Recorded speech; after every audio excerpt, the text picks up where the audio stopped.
Yeah. So it's basically a methodological topic that I will be speaking on, role of inscriptions and coins in reconstructing India's past.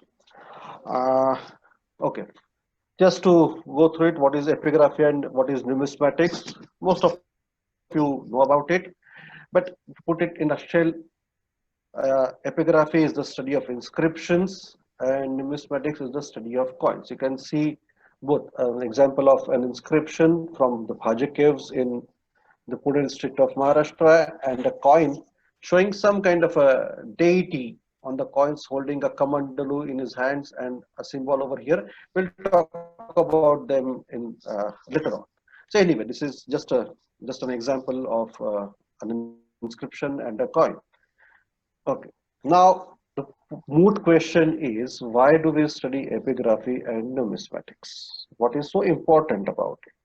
So, to remind you, when we talk about the historical period, when you talk about history, you know the periodization of the past as we Indians have done it. We have prehistory, proto-history, and history. Now, why do we call it as history? Because you have evidence of writing.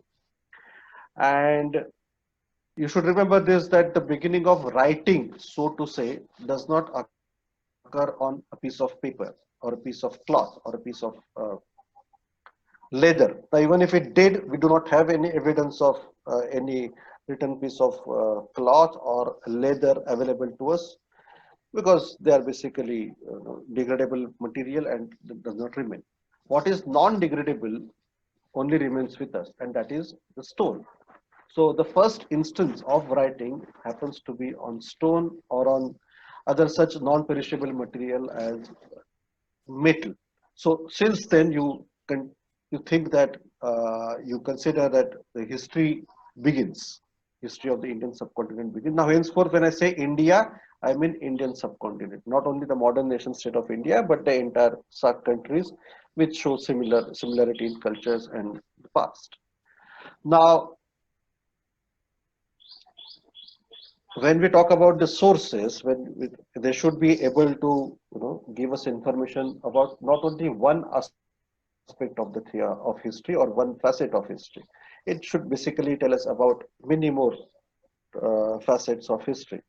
So when you consider the epigraphic as well as numismatic evidences, now both of them put together, they actually tell you, especially when early historic India is concerned, they mostly cover all the facets of history.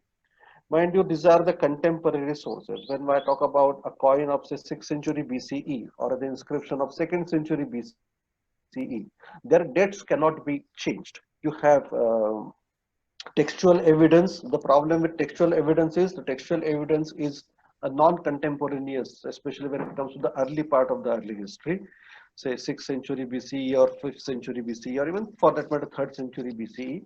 You do not have contemporary texts. Their copies are even of the much later period. So we do not know what kind of interpolation, what kind of corruption in data that has happened while copying those texts and so on and so forth. So literary data is not as dependable as the archaeological data. And by archaeological data, I mean the inscriptions and coins. So they are the most important sources to understand the early historic period. And DC Sarkar has said somewhere that around 80% of the ancient history is known from the inscriptions alone. And say more, 5 or 10% more can be gleaned from the numismatic sources. So both of them together constitute to around 85 to 90% of sources, especially for the ancient Indian history. Now, while presenting giving my presentation, I will be speaking of epigraphy and numismatics together. Because if I start speaking of epigraphy and then switch to numismatics, it will be a bit difficult and it will be a lengthy thing. We really have constraint of time. So I will continue with this. Now, let us see what we understand from epigraphy and numismatics. Before we do that, let us quickly go through what kinds of inscriptions we have. We have exhortations. Exhortations are the dictates or the commandments of the king. Now, the inscriptions of King Ashoka, especially his major rock edict, minor rock edicts, pillar edict, are examples of exhortation. They are unique in this sense that none of the kings after Ashoka actually write such elaborate dictates or write such elaborate exhortations. Then you have panegyric inscriptions or eulogistic inscriptions or what we call them as prashastis in Indian languages. So these prashastis are essentially about some donation given by the king in most of the cases, not always. But while doing so, I mean, before writing that one line that such and such thing is being donated to such and such person or to such and such institution, the kings actually talk about the greatness of their family, the greatness of their ancestors, the greatness of his own achievements, and so on and so forth. So basically, king is basking in his own glory, so to say, and that gives us a lot of information. How we shall see later on. Then you have land grants. Now, as I said, the lower donative inscriptions are also essentially land grants, but they are stone inscriptions. When I talk about copper plate charters, they're essentially a different set of information, which are basically official documents given to the donee to keep it as a piece of evidence. Now, it's very similar to the documents, government documents, or what do you say, other official letters that we have written on paper. These are written on mostly on copper, and this basically talk about the perpetuity of the document. It lasts long, and mind you, even in the British period, these copper plates and their grants were taken into consideration to understand the land disputes.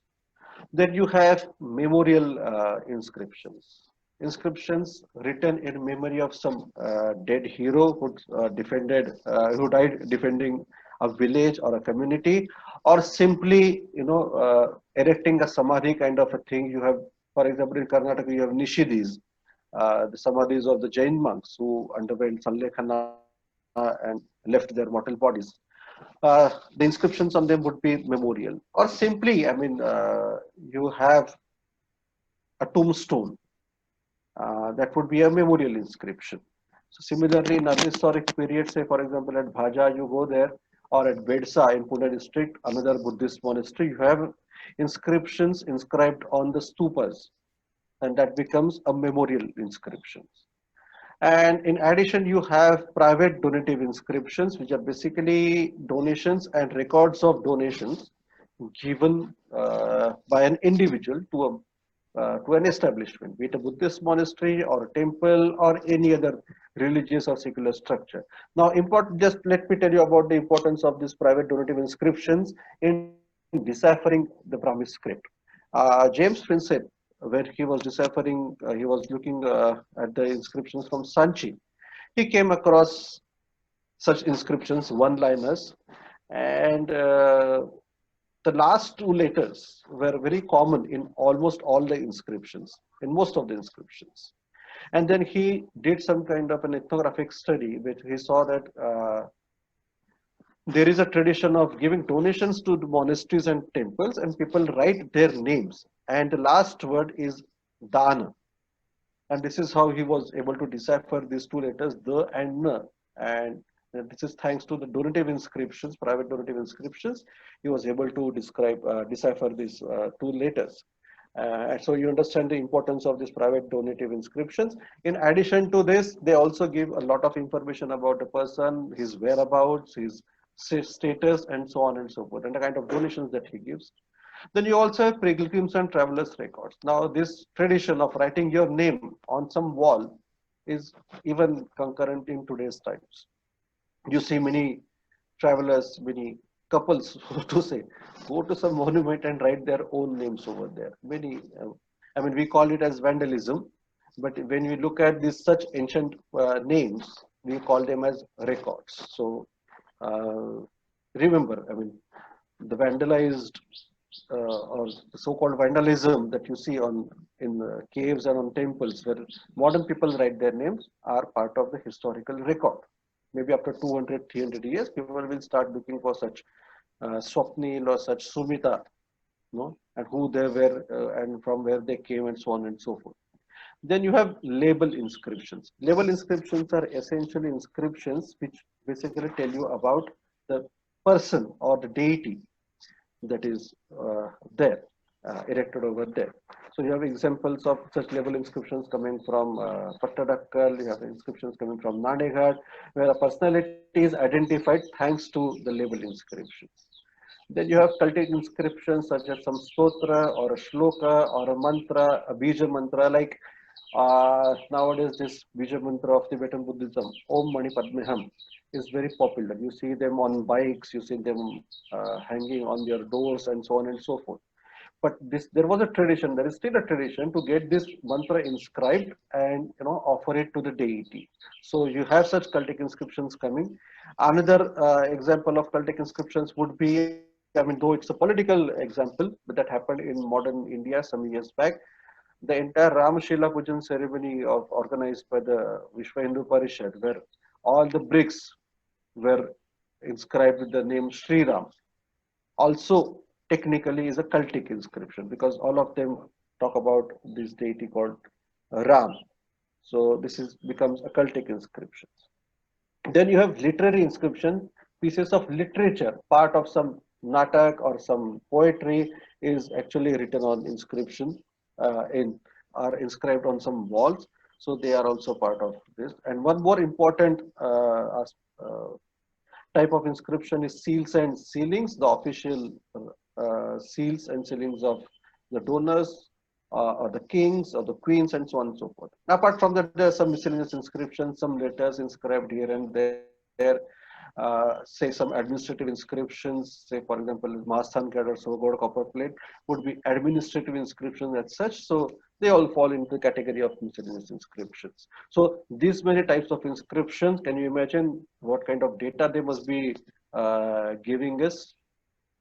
Then we come to types of coins. I mean, four basic types of coins based on the technology, minting technology. One is this is the punch mark coin, where you see these punches on coins, individual punch comprising some decoration, some motif, and put on the multiple punches, put on a piece of metal, and that makes it a punch marked coin. Then you have cast coins. Basically, you make a mold and you pour molten metal into that, and what you have is a cast coin.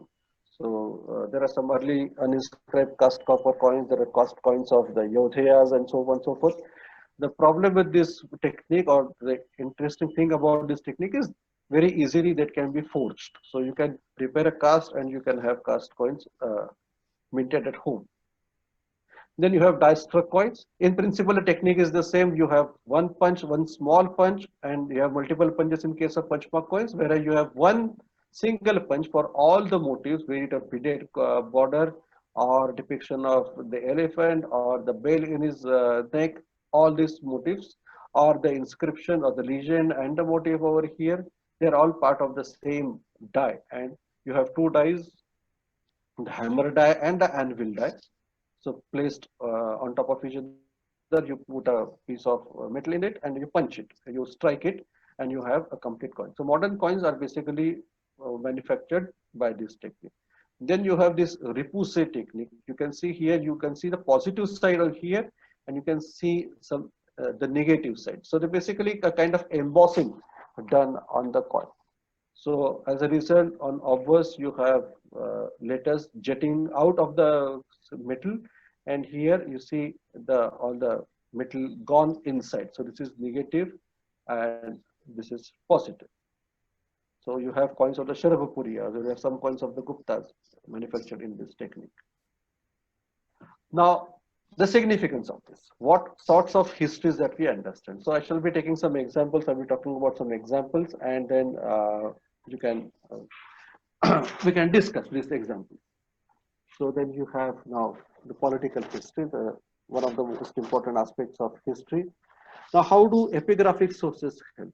Firstly, they give us the dynastic genealogy. Say, for example, you take an inscription of say, Gupta dynasty. Say Chandragupta inscription, Mathura inscription of Chandragupta II, at the time of Chandragupta II, these are inscription. Now he talks about Sri Gupta, he talks about Chandragupta, then he talks about Samudragupta, then again talks about he himself, Chandragupta II. So there you get dynastic genealogies. The most elaborate dynastic genealogies are given in the copper plate cards. Say, for example, I am the king who is giving donations. But before giving the donation, I basically talk about the greatness of my family. So I will talk about my father, his achievements, his exploits. Then I will talk about my grandfather. I will also talk about my great grandfather, great great grandfather, till the founder of the dynasty, and all their heroics, all their achievements, all their exploits. I'm sorry, are elaborately given in this. So what happens is, for a student of history, uh, they tell us about the different kings and their achievements. Now, you don't depend upon one single copper plate or one single inscription. You look at the multiple copper plates or multiple inscriptions of the same king and look for the coherence of the text, or also look for the discrepancy in the text. Then you also compare different kings. So for example, I issue a grant and my son also issues a grant. So son will give genealogy ending with him. So if there is a discrepancy in my genealogy, the genealogy given in my grant and genealogy given in my son's grant, then there is a problem. So you look at all these kings of one dynasty, compare their genealogies and draw your conclusions. It's a Herculean task, but nevertheless, you can reconstruct dynasty genealogy. Now there are certain interesting things also. Say for example, there was a queen in 5th century named Prabhavati Gupta. She belonged to the dynasty of the Vakatakas. And this queen originally belonged to the family of the Guptas, the great Gupta dynasty. And her father was Chandragupta II, Chandragupta Vikramaditya. And though she got married into the Vakatak family, she was quite proud of her own ancestry, so to say. So in one of her copper plates, though she is portrayed as the queen or the queen mother of the king, the genealogy given here is not that of her husband's house, but is given of a natal house. Her father, her grandfather, her great grandfather. So you can see the dynamics of the queen, of the kingship. So such them. This is only one example. There are many such examples where you can see dynamics. Say, for example, copper plates of the Rashtrakutas.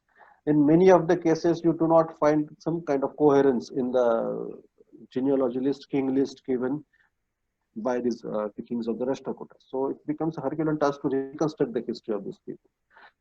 And from inscriptions, you can also see a political rivalry, a beautiful example of political rivalry. I mean, there are examples coming from early medieval period also where, say, that famous tripartite struggle of the Palas and the Rashtrakutas and the Gurjar Pratiharas, where the descriptions and information about the wars and the battles between them comes from all these 3-4 sources. But a very interesting example comes from the Satavahanas, the early historic kings of the Deccan, and their contemporary rivals, the Kshaharatas. They were the Western Kshatrapas. And the greatest king of the Kshaharatas, Nahapad, and one of the important kings of the Satavahanas, Gautamiputra Satakarni, really were enemies of each other. So you go to the cave complex at Nasik, known as Pandavlani Cave Complex. In cave number 3, you have inscription of the Satavahanas. In the cave number 10, you have inscription of the Kshaharatas. And they actually talk about, I mean, the Satavahanas talk about the defeat of the Nahapadas in their inscriptions. So, and not only the defeat of the Nahapada and his forces, but also talking about the donation of a village which was earlier enjoyed by the Kshaharatas. So once the battle was over, when the Kshaharatas were defeated, all their property, all their region governed by the Kshaharatas came under the Satavahanas. And this is a proof coming from the epigraphic sources. Now, when I talk about the political rivalry in numismatics, the same Gautamiputra Satakani and Nahapana feud can also be seen on their coins. Say for example, they had multiple battles. There was not one single battle as such. So in multiple battles, sometimes one side won, the other side lost. In other battle, the other side won, the first side lost. So you see each of them, both of them rather, Gautamiputra Satakarni as well as Nahapana counter striking each other's coin. But the ultimate proof of the victory of Gautamiputra Satakarni over Nahapana comes from his Zogaltembi hoard of coins, where you have some 13,000 odd coins, out of which 9,000 odd coins were counter struck by Gautamiputra Satakarni. I shall be showing you the photos. Then you have one important source, I mean, one important aspect of history, that is the date of the event. And I said that the inscriptions are contemporary. Say, for example, you have Junagadh inscription of Rudradaman, you have the month of Margashirish mentioned and the year 72 mentioned. Now, this Rudradaman belonged to another family of Western Kshatrapas known as Kardamakas. And they are supposed to have started a continuous reckoning of dates, starting from the first king, Chashtan, and then you have Jivdaman, then you have the third king, Rudradaman. So Rudradaman mentions year 72. Now it is obvious that Rudradaman did not rule for 72 years. So this must be a continuous reckoning. And this is taken as Shaka era, and the date comes to 150 AD. So you have a very precise date of October, because it also mentions the month Margashirsh and also mentions the Tithi, the day. So it comes to around October or November 150 of Common Era. So precise dates are available, especially in the later inscriptions, where most of these donations were given during some auspicious or inauspicious dates. Say, for example, you have this Devashayani Ekadashi coming in the month of Ashad, where Lord Vishnu is supposed to be going into his cosmic sleep. So it's an auspicious occasion, so many people give donations. Or an inauspicious day such as eclipses, either sun or moon eclipses. So you give donations during that period. So that basically gives you the transfer of merit. So such inscriptions, it is necessary that they give the exact date, and thus the event can be exactly dated. So we know that a particular king existed on a particular date. In the earlier periods, of course, the dates are quite vague. They talk about the regnal years, they talk about the months and the seasons and so on and so forth. But later on, they become more and more precise. So epigraphic sources basically give you the exact date of that event and exact date of the performer of that event, that is the king and his other royalty. Uh, then when it comes to the political history, I mean, from the coins, you also understand the nature of governance. I mean, you know whether this king was a king or a big king or only a governor, or there was a kind of a joint governance. You have the coins of, they say, for example, the Indo-Scythian king, Vonones. His brother, Spalahora, ruled along with him. How do we know? It is based on the coin. Say, for example, you see, this is the coin of Vonones. Here you see that Onunau. I mean, Basilius Basilion Megalao Onunau is the title here. And here you have the inscription or the legend, Maharaja Bhadra Dhamiyasa Dhamikasa Spalahorasa. So here you have name of the king, Vonones. On the other side, reverse side, you have the name of the king, Spalahora. So basically, it was kind of a joint rule. Now you see these coins of the Indo-Greek kings. This is the coin of Agathocles. You see the Greek script, but an Indian animal, a lion. You also see Buddhist, supposedly Buddhist animals, such as which are significant in Buddhism, basically, elephant and lion on the coins of Apollodotus. Here you see an Indian script appearing on the coin. This is the Kharoshti Maharajasa Apollodatasa Prakarasa. A very interesting coin of Hermias and his wife, probably Calliope. So you have name of the Hermias over here and Calliope on the Calliope on the coins of the Indo-Greek king, and the same thing you see on the reverse. So this is probably a commemorative issue issued by their son. I was talking about the feud between Nahapana and Gautamiputra Satakarni. You see, this is the effigy of Nahapana. You can see his nose, his lips, his chin, his helmet. On top of which you have this inverted three-arched hill symbol with crescent of Gautamiputra Satakarni. You see the typical Ujjain symbol punched on or struck on the thunderbolt and arrow symbol of Nahapana. So this is a counter-struck coin of Nahapana. This is a very interesting coin of the Western Kshatrapas, the Kardamakas. What most significant thing about these coins is these coins tell you not only the name of the issuer, but also the name of his father or predecessor. Say, for example, you see this coin, it starts at Raj, uh,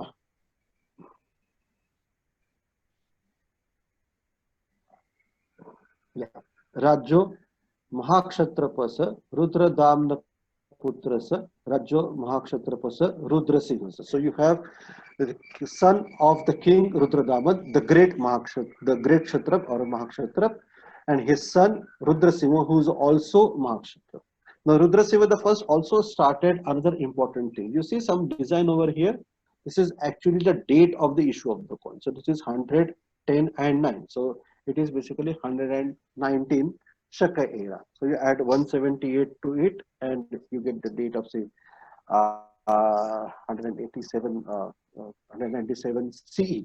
That is the date of Rudrasimha. So you have coins from 100 to 190 or 120 of Rudrasimha the first. So you know the precise date on which this was he was a king or a Mahakshatrapa, and when his successor came, what was the relation between him and his successor and his predecessor. So all this information can be gleaned on from this one small coin. So this you can understand the significance of coins and the study of numismatics in understanding the political history of ancient India. Now we talk about the social history. Now epigraphic sources do not actually talk about the dynamics of the social history. I mean, we all know from the Dharma Shastras and other religious sources that the conditions of the poor, conditions of the Shudras, and all different Varnashram system and so on and so forth.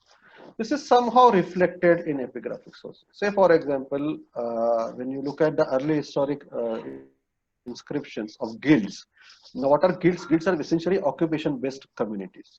So, a particular community engaged in one particular profession, say, for example, a coppersmith or a goldsmith or a blacksmith or a potter or a carpenter or a woodcutter, they all would form their own guilds, and those guilds would be mentioned.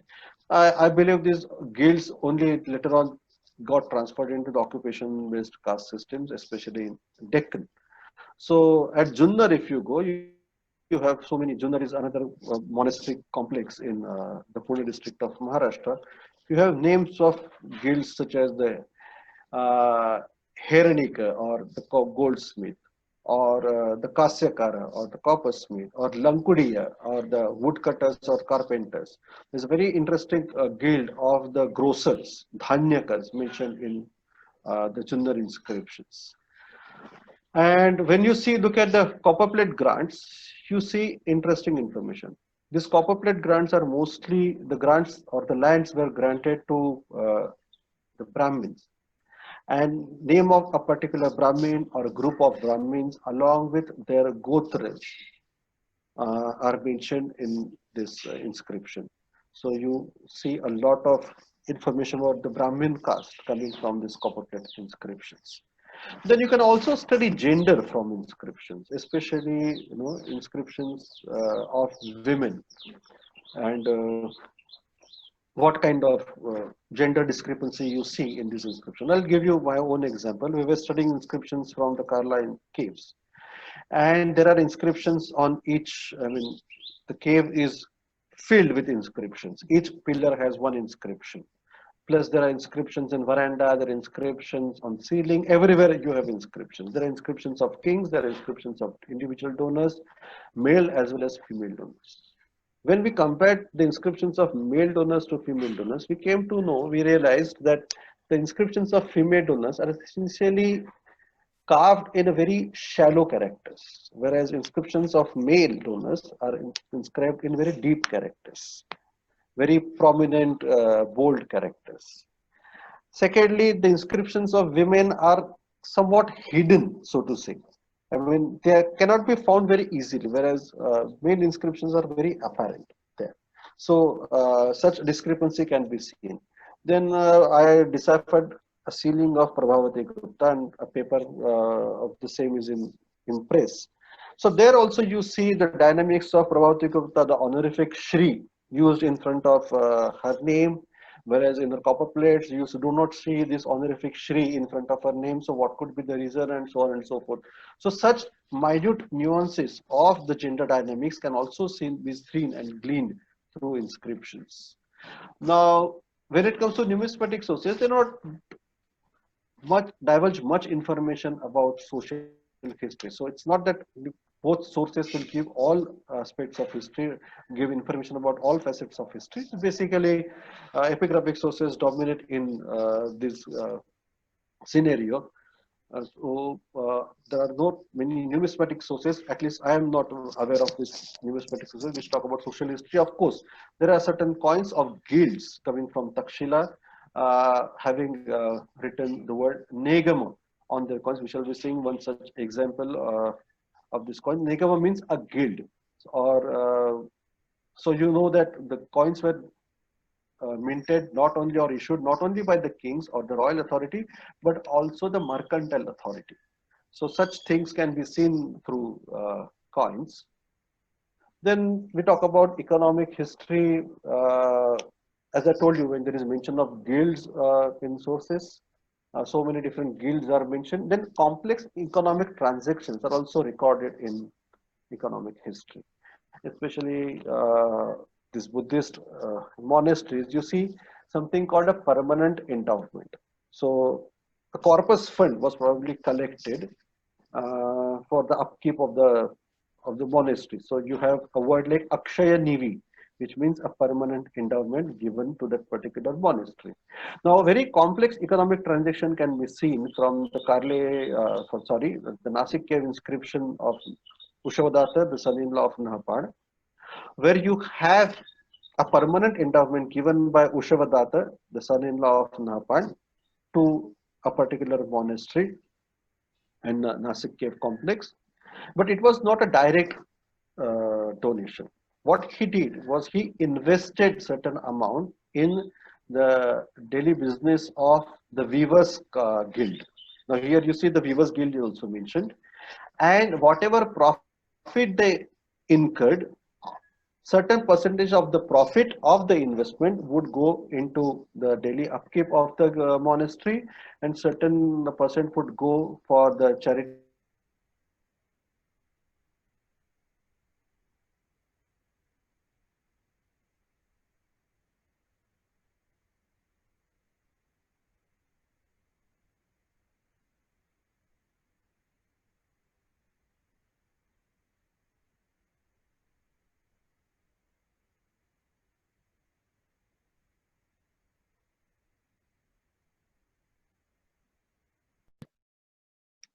what you say, different sects within Buddhism. So you have donations given to the Mahasanghikas, donations given to the Dharmottariyas, uh, Bhadravaniya. So many different sects within Buddhism are known from these inscriptions. And we know that in 2nd century AD or in 1st century AD, these sects existed thanks to these inscriptions. I'm just giving you simple examples. Then when we talk about different donations or even general inscriptions, there are invocations to different gods and goddesses. So we know that if a name of Vishnu is there, you know, he was a Vaishnav king, name of Shiva is there, he was a Shiva king, or name of goddess is there, or name of a Jain monk, a Jain Tirthankar is there. So we know about the religious affiliations of the kings or the donors coming from inscriptions.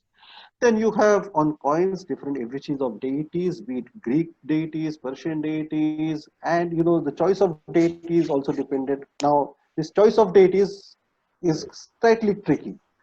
Hello, You sir. have kings. Yeah, 5 minutes. No. Yes, sir. Thank you, Yeah, sir. yeah, yeah. I'm aware of it. Thank you. So choice of deities are also, I mean, very tricky, very diplomatic. Either the choice of the issuer himself or choice of the subjects that he governed. can also be seen, reflection of the choices of the subject also can be seen on the coin. Then you have, say for example, this multi-religious depictions on the coins of Kanishka the First and Huvishka, his son. That you have depictions of the Greek deities, you have depictions of the Persian deities, the Kushan deities, and also the Indian deities on his coin. So basically catering to the belief systems of the subject, because he ruled, both of them ruled over a very vast area. Then you have history of language and literature. You have basically, I mean, epigraphy. I mean, inscriptions written in a particular language. So you see early inscriptions in Prakrit. Then later on, you have hybrid inscriptions of Sanskritized Prakrit, uses of Sanskrit in first century AD. Then ultimately, you have in second century AD the inscription of Rudradaman that I mentioned, written in chaste classical Sanskrit. You also have before that inscriptions in Sanskrit coming from Ayodhya, coming from Mathura. But the earliest inscriptions, the inscriptions, say Ashokan inscriptions or some supposedly pre-Ashokan inscriptions, they are all in Prakrit. So the choice of language, I can elaborate more on this choice of language, but for want of time, I will stop here. Then you have different styles of writing, prose as well as poetry, and something called a hybrid inscription called a Champu Kavya. The famous Samudragupta Prashasti is Champu Kavya because some of it is in prose, some of it is in poetry. So it's a kind of hybrid piece of writing. Then you also have mention of literary personalities, say the Ayodhya inscription of Pulakeshin II. I mean, at the time of Pulakeshin II, the writer of the inscription, Ravi Kirti, who is the minister of Pulakeshin II, compares himself with Kalidas and Bharani. Now, this particular inscription belongs to 634, 635 of common era. So we know for sure that these personalities, Kalidas and Bharani, at least existed before 7th century AD. So such personalities can also be seen through inscriptions. Then there are other apart from Kalidas and Bharavi, you have mention of Raghuvamsha, the mention of Raghuvamsha's text in one of the Chalukyan inscriptions at Mahakot.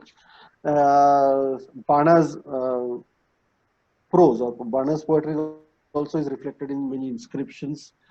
So it's very easy. I mean, it becomes easier for us to pin a particular period for the literary personalities.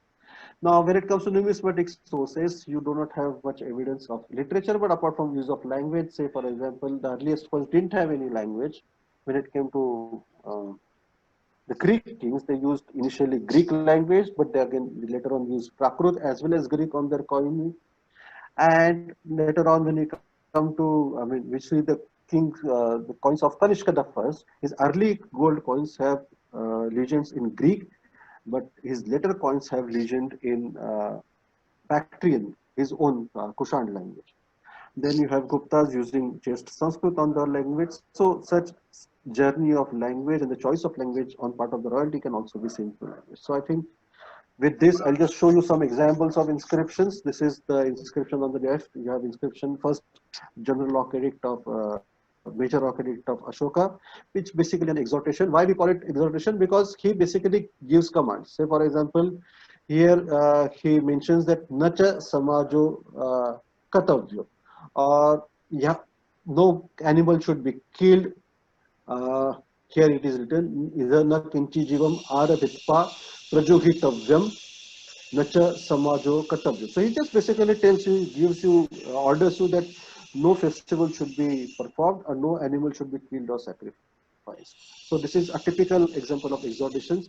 Here, this is the Rubindei pillar inscription of Ashoka, where you have mention of Ubalika Kata, Udbalika, name of a tax, and Athabhagi Echa, 1/8 of the portion, which used to be 1/6, because Lumbini was a religious place. Ashoka gave concession from 1/6 to 1/8 of the produce, Shadbhag, from Shadbhag to Athabhag. So this is the earliest mention of taxes in inscription. Then this is an administrative inscription, the Suvagada copper plate, where this is, order is given to the Mahamatras or the ministers of the Shravasti of distribution of grains in front in case of famine. Very much similar to government advisories that we have during the corona epidemic. Similarly, this is a government advisory or government resolution or a GR or an order to the officers of the Shravasti for the distribution of grains during the time of famine. And this is symbolically depicted over here.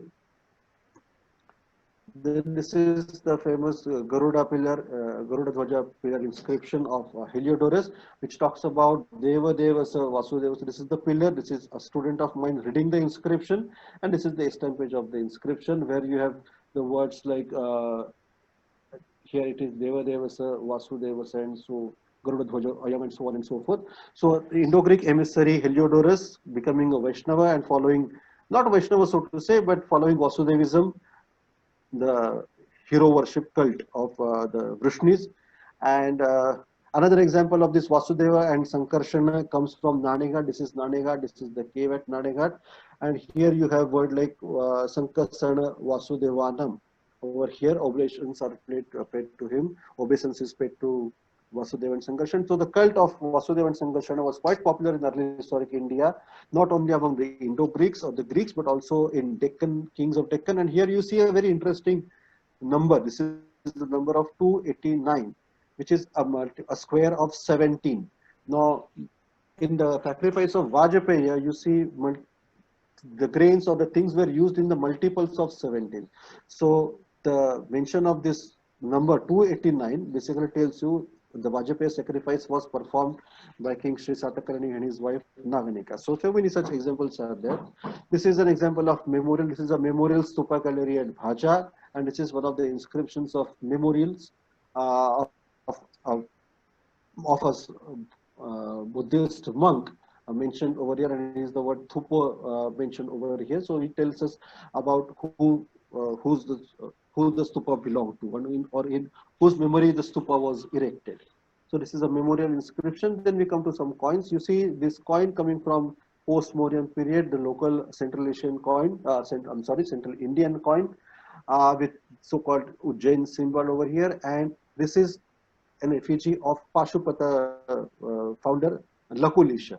Now we know from inscriptional sources that in 4th century CE, you have evidence of a Pashupata inscription coming from Mathura of the Gupta period. But on the coins you see, I mean, this has been identified, this deity has been identified as Lakulisha by scholars. So by 2nd century BC, the Pashupata cult probably was already founded and was popular in at least in Central India. Now this is the coin from Takshila. Some people call it from Kosambi. I mean, let us not get into debate of that. But here use the word Negama mentioned over here. So probably issued by a guild over here. This is coin of Agathocles. You have again Vasudev and Sankarshana depicted on the coin, effigies of a person with wheel and a person with plowshare. This is the plowshare over here. And this is supposedly Vasudeva, and this is supposedly Sankarsana. So Vasudeva Sankarsana mentioned in the inscription also, on coins also, and Vasudeva mentioned in on inscription at Vidisha, the Garuda Dhwaja inscription. Then again, the Buddhist animals on the coins of Apollodorus the first, bull and elephant. Then coins of Vimakadphises, you see Shiva, ethephalic Shiva holding a Kamandalu and deer skin with a Trishul. Sometimes you have Trishul with battle axe mentioned on him. And you have coins of Kanishka, you have a Greek deity called Helios, this is the first anthropomorphic figure of Buddha appearing for the first time on the coins of Kanishka with the legend Bodo over here, famous deity Nana, a very important deity Nana on the coins of Kanishka. Supposedly Shiva, Oesho on the coins of Kanishka, Indian deities. Atsho, a Persian deity. Atish, a fire god on the coins of Kanishka. Yeah, Gupta coins. Now here you see a very interesting instrument, lyre, supposedly called Veena. Veena-Vadak Samudragupta, as it is called. Here is his name, Samudragupta, and probably a deity over here. Now this does not look like a veena that we see today, but in early historic period we had veena of different types, Chitra and Vipanchi. So this is probably either Chitra or Vipanchi. Now the difference was either 19 strings or 24 strings. So we can't actually count this number of strings over here, but this is either Chitra or Vipanchi played by Samudragupta. And here you have Vikramaditya killing Chandragupta II Vikramaditya killing a lion. How do we know? Because it is written over here, Simha Vikrama. Now here you see the deity sitting on lion. Now she's also holding a cornucopia or horn of plenty. Now this Sihovaini Durga or Sihovaini deity is basically the iconographic development can be seen from Ardoksho, the coins of Kanishka. Ardoksho, I'm sorry, was not able to show it here, but from Ardoksho you have this deity emerging. So such interesting processes can also be seen on the coins. And at the end, I will show you coins of two Islamic rulers. The first one is of the Mahmud of Ghazni. You have the Khalma on the coins, La ilaha illallah Muhammad Rasulullah, and legend Avyaktam Ek Muhammad Avatar and Mahmud thing Avatar Mahmud, something like that on the coins of Mahmud of Ghazni. So in inscription in Sanskrit and in Arabic. So this is a period of transition. So even the Islamic ruler had to adapt to the language concurrent in that particular period. And this is the coin of Muhammad bin Sam or Muhammad Ghori, where you have Sri Muhammad bin Sam written in Devanagari on the written in Nagari on the coins on his coins. Now, why did you use Lakshmi on the coins? Because his predecessors, the predecessing the the dynasty previous to him, have been using Lakshmi on the coins. So similarly, the Paramaras, for example, or the Chahamanas, they're using Lakshmi on their coins. So for him, he wanted his coins to be accepted by the people. So that is why he had to go for the local deity and a local script on the coin. So you can see so many other phenomena, such developments, such historical processes from the coins as well as from the inscriptions. So now I hope you understand the importance. Why should we study inscriptions and coins to understand the early history and the historical processes in the past? Thank you.